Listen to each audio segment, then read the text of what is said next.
look at the gas price situation in McHenry. And our newspaper advisor at MCHS. All that and more on the Warrior Weekly.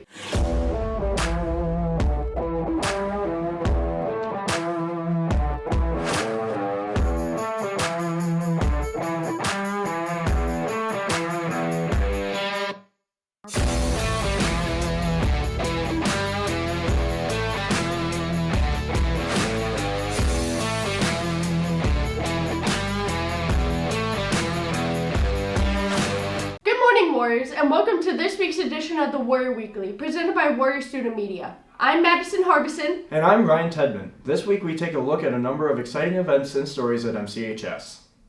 First, Warrior Student Media takes a pulse check on how the latest hike in gas prices have been affecting our students. Have you filled up your gas tank recently? If so, you have probably noticed the major increase in price that has been a major talking point in America. While this issue has gone on for the past year, students at MCHS are also dealing with the struggle of trying to afford gas in 2026. Senior Peyton Horwitz, who spends over $100 on gas, has to change his financial spending and daily lifestyle to function with the rise of gas prices. 4 months ago, it was like $78 to fill up my tank. Now it's around $110, $115, and you know, it is what it is with everything going on in the world, but wish it was just a little lower. Try and drive less because, you know, it's $115 a week because I drive a big truck, and it really doesn't affect financials because, you know, it is what it is. You're gonna have to buy gas either way, but it's just a little bit more expensive with having to work more.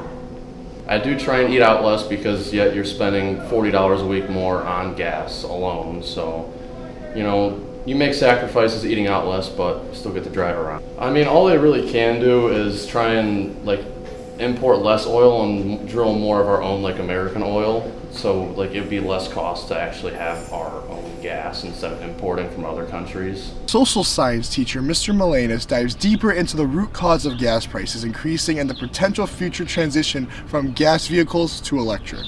The idea of buying gasoline for your car, maybe your great-grandkids, that idea will be foreign to them. As the price of gas gets more and more expensive, people will pivot more and more to electricity.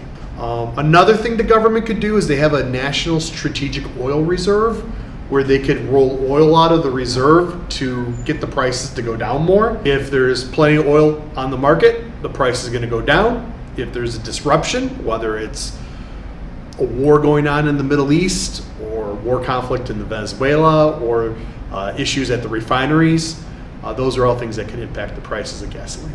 Diving deeper into more sources, the Chicagoland area has taken a major hit with the increase of gas prices, and the latest numbers show how much gas prices are rising. According to Y Charts, Chicago retail gas hit $4.23 a gallon for the week of April 20th, 2026.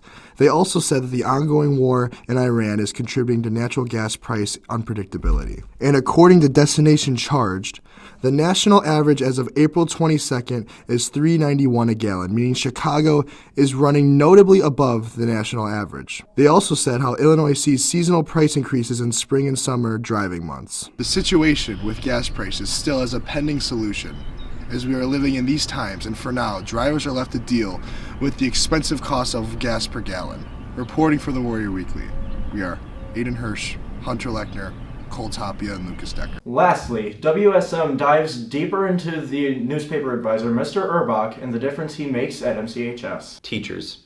Sometimes it seems that they are distant from us, or others are just here to do their job. But for one teacher in particular, it's not just his job to be an instructor for students, but a friend. One of MCHS's and Warrior Student Media's very own has received a nomination for Teacher of the Year. This nominee has some mixed feelings about his nomination. It's exciting. It's a little bit like, I don't want to say, I keep wanting to say things like confusing, startling, but maybe it shouldn't be those things. Like, it just sort of makes me feel happy and good, like maybe I'm doing something right. Being a teacher is weird because we don't being a teacher is weird because we don't get a lot of like pats on the back very often. And so even just being nominated for something like this feels like a real honor. And it doesn't just take a teacher to be able to be Teacher of the Year. They also need their students. There are a lot of things about Urbach that make him unique as a teacher. I think first of all how he cares about the students outside of the classroom. Like if anyone seems to feel down in our class, he always asks them like, hey, what's going on? Like, do you need someone to talk to? Like he doesn't push you for an answer, but he is always there for his students. And he's also very encouraging. I think that Urbach is one of my favorite teachers. He has always inspired me to become a teacher. Like I want to become a teacher. I don't want to teach English or journalism, but I definitely want to teach in general because of him, and he's a big inspiration because I like the way he teaches, like the humor in his teaching style and like just the way that he conducts himself while in a classroom, like giving kids like a friendly personality while also like giving himself healthy distance is great. It takes a lot to be a Teacher of the Year nominee. In Urbach's class, it's putting function into each of his classes in a different way. My English students see me at my best teacher, where I am the leader of a classroom and guiding them through difficult things.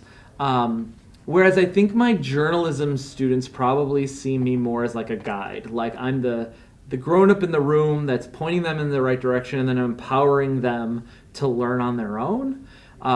So I don't know, maybe that makes me a good teacher in some way because I I can stand up and lead a class, but I can also control a class where they take their own lead. Urbach brings like a very fun environment to our class.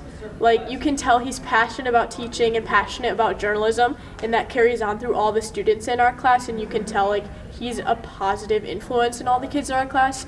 But he also makes sure we're staying on track, so he like checks in on us in class, and just like communication that he does with us, like to make sure that not only are we having fun and expressing ourselves in a class like this, but also like we are getting our work done and we are doing our jobs for the day. It's a big honor to be nominated for Teacher of the Year. Urbach can be found periods 1st through 6th on the 4th floor of the freshman campus and 7th and 8th at the upper campus. If you see him, say hi and be sure to congratulate him. Reporting for the Warrior Weekly, we are Jonathan Carlson, Dylan Olshansky, AJ Rogers, and Cody Bramall. Good job, Urbach. That's all for this week's episode. Be sure to follow the Warrior Weekly on all social media platforms, including X, Insta, and TikTok. But we switched our accounts, so make sure to follow Warrior Student Media on all social media platforms. For Madison Harbinson and all of Warrior Student Media, I'm Ryan Tedman. Have a great week, Warriors, and thank you for watching.